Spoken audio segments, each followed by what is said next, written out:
Mike Pence is a Republican of Indiana.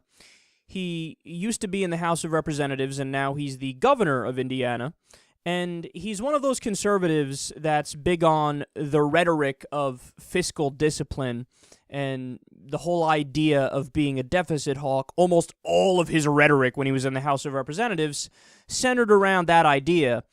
And probably one of the best examples of this is when he was in the House of Representatives. He lambasted the stimulus bill. Now, the stimulus bill, of course, it was a punching bag for the right wing. The other name for the stimulus bill is I think it was the 2009 Recovery and Reinvestment Act or something very similar to that. And it was $787 billion to try to basically prop the economy up when we went into the Great Recession. It was largely successful. And again, the right wing just used it as their punching bag. They would argue against it, and they would say, no, everything will work out perfectly if you just get the government out of the way and let the free market do what it does. And by the way, they had tried that at the time in Europe, and guess what? It didn't work. We were out of recession faster than Europe because we did the stimulus. Now, the stimulus wasn't as targeted as I would have liked it to be. I would have done it in a different way, but nonetheless, it was better than nothing. So as Mike Pence was beating up on this, he even went as far as to argue for a federal spending freeze in the middle of a recession. I need you to understand how outlandish that is and how out of the mainstream that is, because no economists would argue for that. They'd say, look, I mean, it's Keynes 101. The idea is that as soon as you go into recession, the government needs to be the consumer of last resort, the spender of last resort, and it kind of props up the economy. And they were arguing for the opposite. Spend absolutely nothing, don't pick up the economy at all, and just leave it as is. So it's clear where Mike Pence stands on these issues. Well, the Times of Northwest Indiana reports today that Pence, rumored to be considering a presidential run, is now taking credit for projects in his state that were funded by the stimulus bill that he opposed.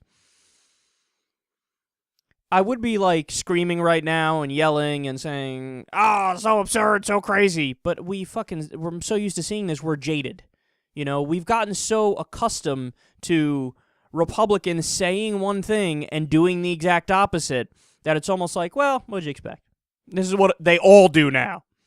They say, quote, Pence cheered the start of the Indiana Gateway Rail improvements that will help speed freight and passenger rail travel through Northwest Indiana.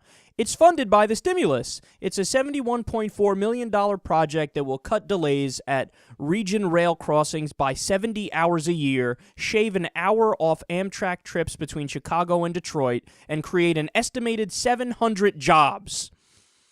So how did he go about explaining to the press his incredible hypocrisy? No joke. You know what he said? He's like, it's all right. It's because it's not just me. The last governor, Mitch Daniels, he was a hypocrite too. That's your argument? Not only that, quote, even while railing against the stimulus bill as a congressman, Pence wrote a letter requesting stimulus dollars for his district and hosted a job fair with stimulus-backed employers. These guys are unbelievable, man. Now, I don't know how many of you guys remember this, but I got great enjoyment out of the vice presidential debate when Joe Biden called out Paul Ryan because Paul Ryan did the exact same thing as Pence. As he's out there talking about how, no, of course, the stimulus is bad for the economy. It's not going to create jobs. It's not a good thing. What happened? He was sending letters to Vice President Joe Biden asking him for stimulus funds. Wait, so which is it? Is it that it's bad for the economy and it doesn't help and it doesn't create jobs? Or is it what you said in the letter? Because in the letter, he actually said, look, I need the money to create jobs in my district. So which is it?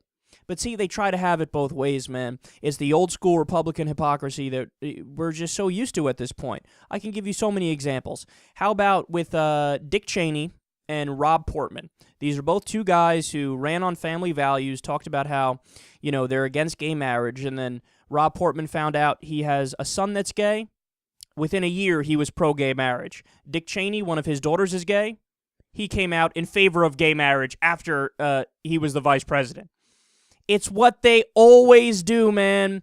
If it affects them, then all of a sudden, whatever the thing in question is okay. So if it's gayness, well, if it's in my family, it's cool now. I have nothing against it. When it wasn't in your family, it was the worst thing ever, and it was a sin, and you need to repent or go to hell.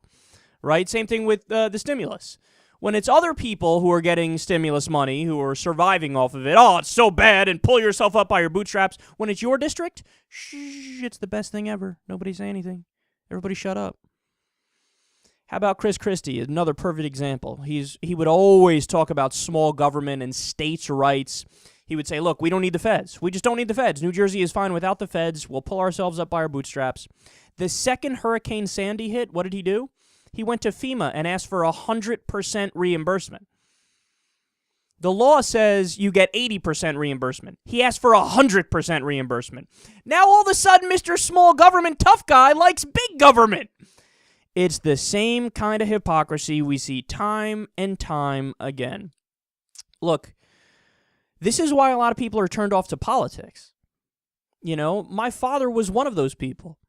Because they have this idea that's not wrong, by the way, that, well, yeah, all these politicians are douchebags, so why would I care about this? It's like a stupid minstrel show. It's like kabuki theater. Why would I waste my life caring about this kabuki theater nonsense when I know they're all full of shit? I would have no problem with conservatives if they were principled conservatives. You know, people wonder, well, Kyle, why don't you beat up on, Rand Paul as much or other libertarians as much or Ron Paul as much? And look, 50% of the stories I cover on Ron Paul or Rand Paul, I'm going after them because I think they're wrong. But the other 50% of the time, I'm giving them credit because I think they're right.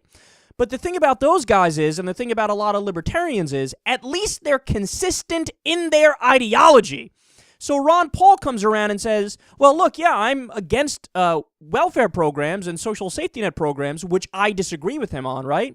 But then he also says he's consistent. He goes, no, but I want small government across the board. So I also want to slash the defense budget. So I'm not a hypocrite about, the size of government. I'm consistent.